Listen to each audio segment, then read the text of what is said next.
Greetings YouTube. Today we're looking at the Eafengrow 934. Can you get that in there? I hope you can get that in there. It's hard for me to read. Yeah, but this is the 934, and this particular knife is available in black, coyote tan, and in jade, which is the natural undyed color of G10. It is a tip-up carry, G10 contoured handles. You can see that those are actually curved, which is nice. It has a lanyard hole, which is free from contact with the blade. This is the actual spacer here at the butt section, so you don't have to worry about getting your lanyard caught on your edge. And it's big enough to get a piece of paracord through there quite easily. Heck, you probably get two in there. Obviously, this is a flipper. It has a slightly exotic vibe from its handle shape. Right off the bat, you're going to see that. And I thought the interesting story about this, I didn't order this knife. So I ordered two Eafengrow knives and a Civivi, the Dogma. And the Dogma came from one vendor, and the two Eafengrows came from Amazon. So the Dogma launched first, and then I got an update that one of the other Eafengrows had launched, and then an update that two more Eafengrows had launched. I'm like, two more Eafengrows? I'm only expecting one Eafengrow. So I then looked at my order, and the original order now did not show a Civivi knife in it, but did show this knife in it. This was very strange, but I checked. I didn't own this particular Eafengrow, so I'm like, okay. So I just took it. And if, I pay the extra 30 bucks, I pay the extra 30 bucks. And if I don't get charged for it, I don't get charged for it. Either way, I was not concerned in the least about it. So I didn't order this, so I didn't pick the color. It just came in the classic tactical black. And I'm okay with the tactical black. I think it looks pretty decent with this particular blade shape. So we have, because we have a spacer back here, there are no standoff pins, machined or otherwise, and we have that. And the only other connection is here at the pivot, so it's considered a semi-open construction. The centering is very nice.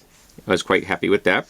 And the first thing you're going to notice right there is that hole, and I can't really use that. I can't really use that hole. I don't think this hole is useful for anything other than pure aesthetics. That's just me. Maybe your fingers are smaller than mine. Maybe you can, but I can't. But regardless, it's a flipper, and it does in fact flip, and it flips quite nicely, and it is a wonderful modified Wharncliffe, which is why I was not unhappy when they had added it to my order, because I love Wharncliffe blades, modified or otherwise. And the angles on this are just awesome. With this very eye shape here, this very raptor vibe to this thing, this looks like a dinosaur. To me, this is just aggressive, or a bird of prey. This is just aggressive. You have these really wonderful, complex swedges in here. They're just so darn cool. Because the blade is relatively beefy, but because of this, it does give it a more slender profile, because you have that relief there from that. We have a flat grind, not a full flat grind, though. Technically, in this spot right here, it is a full flat grind. So for this ½ inch, this is a full flat grind. For the rest of it, it is not. So this could technically be called a full flat grind for all you pedants out there. It came out of the box with a nicely sharp edge. It's sharp enough to shave hair, so that's good enough. You got EF logo on that side, and you got your little D2 on that side with no model number, which I really wish they'd put on this, because as I've said before, as soon as I get rid of this box, I'm never going to remember the model name of this ever again. If somebody asks me what it is, I'll say, it's an Eafengrow, and that's all I can tell them. This is a very linear knife. Quite a few of the Eafengrows I've purchased recently had far more curved handles, but still, it is really quite comfortable. And part of that is because you have this large cutout here for the liner lock, so your finger really fits right in there, and it's really quite nice.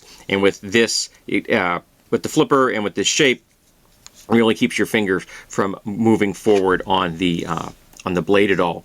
We have some jimping here. Again, we have that really funky eye shape here, which also reminds me quite a bit of the anthropomorphic style hilts that you will find on some of the Greek and Celtic bronze swords of the classical era. Yeah, I know it's a bit of an obscure reference, but there you have it. It made me think of that. This has a nice clip. I like this clip because not too much tension, but enough. But it's big enough this way that I can get this to be a deep pocket carry on any of my pants, which is a nice thing. Because I wear jeans at work, so there's plenty of space in there. But on the weekends, I wear cargo pants, and like my Carhartts have a leather insert at the pocket. That makes that pocket top very thick, and this will fit on there comfortably. So I was very happy to see that, because a lot of the knives, there's actually only one other knife I own other than this that will fit on that pocket. So I was really limited to the knives I could carry on the weekend, and that particular knife is a Benchmade knockoff, so it's not a flipper. It's got the axis lock, and I know people love the axis lock. I am not as much of a fan because I find it more cumbersome rather to close than I do a liner lock. And you can't flick a axis lock quite the same way you can flick a knife that has a liner lock. So I was very happy to see that this is big enough that I can get it in there. And with the deep pocket carry clip, it comes right down to like that. So you're not getting much of this handle out of your pocket at all. Obviously, it'd be a little more noticeable if you had like the green handle, the nude handle rather. The liner lock itself has about a 30% lockup, and there is no blade play in either direction. The liner has this nice chamfer on it, and with this cutout here, it is very approachable and easy on the thumb. Quite a few of the knives I've had in my collection over the year, or have in my collection, will have a lot of jimping on the liner lock, and I find that completely useless. If you've designed the access to the liner lock correctly, you don't need jimping, because when I'm opening and closing a knife a lot, and I play with my knives constantly,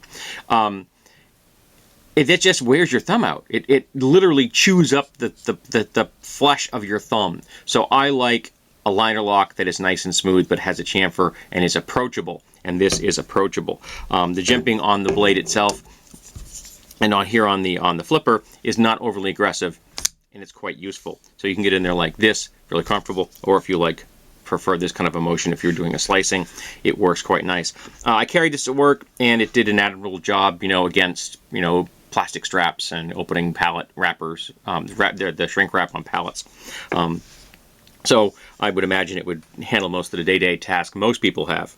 Unfortunately, because it's a flat ground, it's a really nice finish to show up fingerprints really easily. It is what it is. I wiped this thing off with my t-shirt at work, trying to make it cleaner. But this is a nice knife. The one thing I think that it could...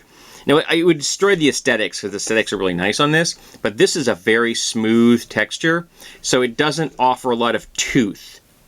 Because of the shape of this clip, though, I can go like this to get out of my pocket. So I can hook my finger here and pull it out, because this is kind of smooth, particularly when I have gloves on. And at work, I wear gloves all the time. They're either cotton or artificial fibers, depending on which type of glove I have on. They don't offer a lot of traction at all, less than skin.